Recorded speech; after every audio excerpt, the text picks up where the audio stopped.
श्री जी channel में आपका स्वागत है। आज पुनः उपस्थित है लेकर एक और नया वीडियो, जिसमें हम आज बात करेंगे मेहंदीपुर बालाजी की। श्री जी चैनल पर हम आपके लिए लेकर आते हैं भारत के विभिन्न मंदिरों के बारे में वो जानकारी जिसको शायद ही आप जानते हैं। इस तरह की जानकारी के लिए आप श्री जी चैनल को सब्सक्राइब कीजिए और इस बेल आइकन को प्रेस कीजिए।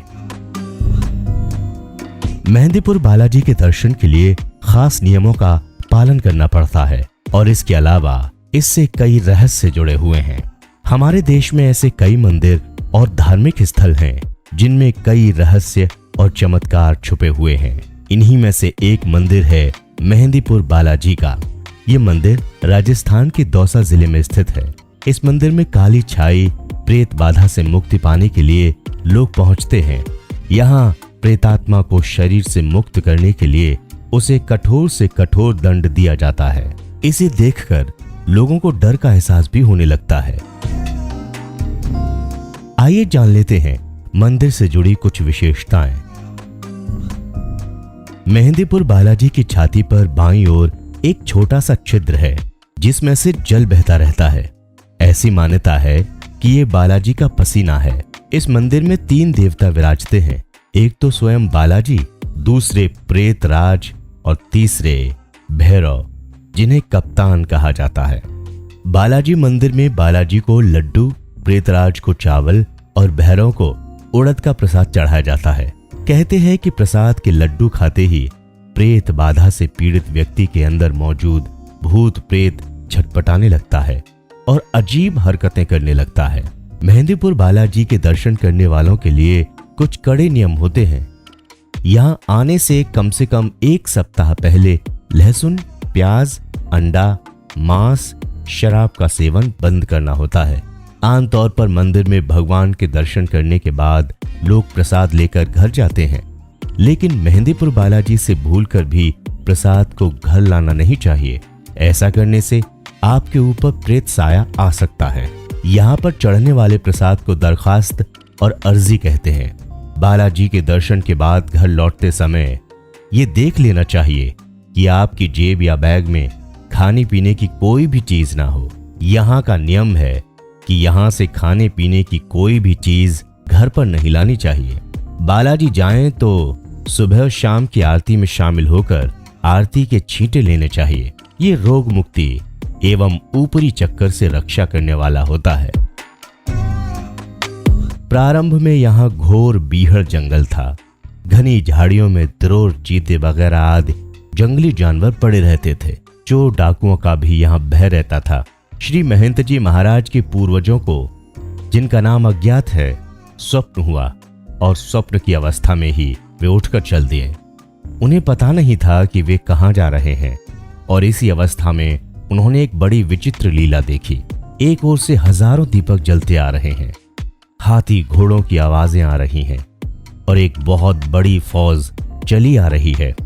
उस फौज ने श्री बालाजी महाराज की मूर्ति की 3 प्रदक्षिणाएं की और फौज के प्रधान ने नीचे उतरकर श्री महाराज की मूर्ति को साष्टांग प्रणाम किया तथा जिस रास्ते से वे आए थे उसी रास्ते से चले गए। गुसाई जी महाराज चकित होकर ये सब देख रहे थे। उन्हें कुछ डर सा लगा और वे वापस अपने गांव चले गए, किंतु नींद नहीं आई और बार बार उसी पर विचार करते हुए उनकी जैसे ही आंख लगी, उन्हें स्वप्न में 3 मूर्तियां, उनके मंदिर और विशाल वैभव दिखाई पड़ा और उनके कानों में एक आवाज आई, उठो, मेरी सेवा का भाव ग्रहण करो, मैं अपनी लीलाओं का विस्तार करूंगा।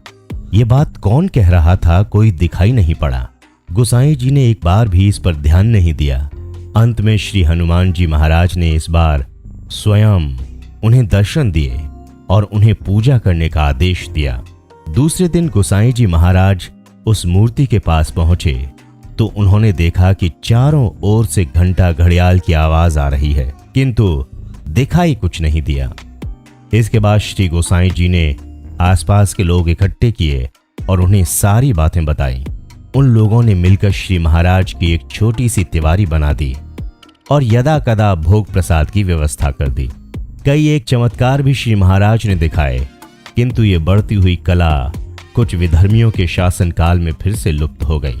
किसी ने श्री महाराज की मूर्ति को खोदने का प्रयत्न किया। सैकड़ों हाथ खोद लेने पर भी जब मूर्ति के चरणों का अंत नहीं आया तो वो हार मानकर चला गया। वास्तव में इस मूर्ति को अलग से किसी कलाकार ने गढ़कर नहीं बनाया है, अपितु ये तो पर्वत का ही अंग है और ये समूचा पर्वत ही मानो कनक भूद्रा का द्रारीर है। इसी मूर्ति के चरणों में एक छोटी सी कुंडी थी जिसका जल कभी बीतता ही नहीं था। रहस्य ये है कि महाराज की बाईं ओर छाती के नीचे से एक बारीक जलधारा निरंतर बहती रहती है, जो पर्याप्त चोला चढ़ जाने पर भी बंद नहीं होती। किस प्रकार हुई तीनों देवों की स्थापना? विक्रमी संवत 1979 में श्री महाराज ने अपना चोला बदला। उतारे हुए चोले को गाड़ियों में भरकर श्री गंगा में प्रवाहित करने हेतु बहुत से श्रद्धालु चल दिए। चोले को लेकर जब मंडावर रेलवे स्टेशन पहुंचे तो रेलवे अधिकारियों ने चोले को सामान समझकर सामान शुल्क लेने के लिए उसे तौलना चाहा, किंतु वे तौलने में असमर्थ रहे। चोला तौलते समय वजन कभी कम हो रहा था, कभी बढ़ रहा था। अंततः रेलवे अधिकारियों ने हार मान ली और चोले को सम्मान सहित गंगा जी को समर्पित कर दिया। उस समय हवन, ब्राह्मण भोजन एवं धर्म ग्रंथों का पारायण हुआ और नए चोले में एक नई ज्योति उत्पन्न हुई, जिसने भारत के कोने कोने में प्रकाश फैला दिया। मेहंदीपुर बालाजी मंदिर हनुमान जी का अति लोकप्रिय मंदिर है। यहाँ रोजाना हजारों की संख्या में लोग दर्शन के लिए आते हैं। अगर आपको ये वीडियो अच्छा लगा हो तो इस चैनल को सब्सक्राइब कीजिए और बेल आइकन को प्रेस करने के बाद ऑल पर क्लिक कीजिए, ताकि जब भी नई जानकारी लेकर आए तो आपको नोटिफिकेशन के जरिए बता सकें। भगवान बालाजी की आप सभी पर कृपा हो। आप हमेशा खुश रहें। जय श्री बालाजी।